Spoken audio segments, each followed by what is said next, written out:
This is Dave. Navigator on Black Cat. Navigator, yeah.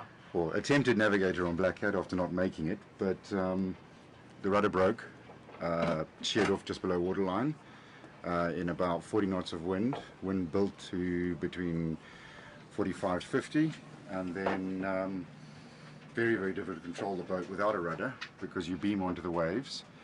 We managed to effect a small repair, got ourselves under control, headed back towards Cape Town. Wind built again and the repair broke. We weren't willing to send somebody over the side of the boat again in those conditions to do a repair. We decided to wait out the night. During the night we got literally knocked down by a swell. Boat went more than 135 degrees into the water, mast underwater, keel in the air, and the entire starboard side of the boat along here literally filled with water. The entire electrics box, everything inside completely flooded, and the water filled it up to and including filling the sat phone with water. So the water must have been up to at least here. Navigation instruments all filled with water, and obviously then switchboard, as you can see, everything's turned off, but it's still recording bits and pieces. So equipment did you have still running? One handheld waterproof GPS and one handheld VHF. So that left us with terribly limited communication. Even though we could hear Cape Town radio and Romeo Sierra talking to us, they couldn't hear us because of the limited range of a handheld. Dave that went down, we took a couple of floorboards from inside the lazarette, chopped those up, fashioned a repair at about 10 o'clock on Sunday morning, and then we that broke off at about 4 o'clock in the afternoon, and then we wallowed around, and then we popped another one on, triple plied it, screwed it all together. Dave went off the back. When the boat was turned over, the boom came down, hit on the side deck, because obviously now the boat was upside down, took all the instruments off the top of the mast and punched this through the deck.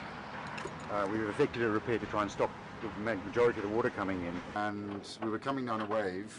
Didi says it's about 18 knots, so you have to get the exact story from him because I don't know. All I know is we didn't bottom turn off the wave and just ploughed straight into the blue water. It was probably that. And I just got knocked back by blue water against the stays. Life jacket self-inflated. Really? Yeah. But I mean, we were all lashed on. There was no question there was a safety issue. We were all lashed on and everything. Is this, does Adrian have a sort of a nervous disorder here? He's busy washing dishes. To take his mind I off feel it. guilty. We had lost communications and all the electrics went, so we set it off at 10 o'clock on Sunday night, and I think we had a response about 2 hours later from Cape Town radio just confirming the position, and then we kept this up on deck all the way through to yesterday. Once we were safely on tow, the NSRI said, okay, please turn off your e-bird. And at the time we were surfing about 20 knots down a wave. It was one of the crew on the foredeck, and he got washed backwards up through to the mast and sprained his ankle in the process. We knew that we were out of the race as soon as the rudder was gone. The following night the storm came back, and we had some really serious waves that were hitting us. They broke the jury rudder, so once again we were drifting. In that storm we had a really big wave that broke over the boat. One of the crew was in the cockpit, Sean Collins, and he says that the wave actually tubed right over the top of the boat, and we carried up the face of the wave until we were almost upside down, and then we were thrown down the wave. So the boat went into the water mast first, which is that's a massive knockdown. I thought the keel had come off, and I just shouted everybody out. Within 5 seconds she was upright again, and so we knew the keel hadn't come off. But I see the masthead unit must have gone underwater because yes. part of it's submersible. Yeah, well, we went to about 135 degrees, which is a big rollover. And the rig held. The rig wasn't a problem. We had no sail set at the time because we were basically drifting, waiting for the seas to improve. And then when they did, we made up another jury rudder, stronger than the previous one. And we knew we couldn't motor against the storm into Cape Town, but we headed for Saldanha Bay. and we would have got there fine. But the sea rescue came out. They'd found us through the EPIRB, I think, and they came to us, offered us a tow back to Cape Town, or said we could just carry on motoring to Saldanha. We managed to get some nav lights working again, so steaming light and things didn't, and we managed to get some charge to the handheld VHF, but no, I'm fairly sure we got power to it, but I'm fairly sure the reason it wasn't working was because the masthead unit was damaged. The flares are actually quite fun to set off. I've never set one off in anger before. It goes off with quite a bang.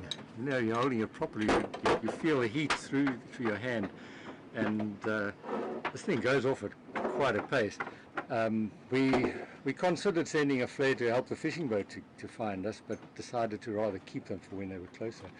And then when the Navy ship was near to us, they asked us to send off a flare, which we did, and then they asked for a second one. So we sent off 2 of them, and they located us through those flares. People are always very quick to use a flare, but I think if you remain focused enough, you need to learn to keep them for the major emergencies rather than just let them off willy-nilly. And I think I suggested to let one off, and quite rightly, it was you or Dave that said no, wait until we really need them. So again, just... But what also makes a difference is how confident you are about your position. You know, the boat was we were far from land. There was no ways we were going to be blowing ashore, and the weather conditions were so bad that we couldn't make jury rudders in those conditions. So we waited for the conditions to moderate quite a lot before attempting to make the jury rudders. And you know, I was confident that we could make one of the harbours. If we couldn't make Saldanha, we could have made Port Owen. So we didn't want to involve the search operations unnecessarily in trying to locate us when there were other boats that were in much more trouble than we were. So I think we took the right decisions.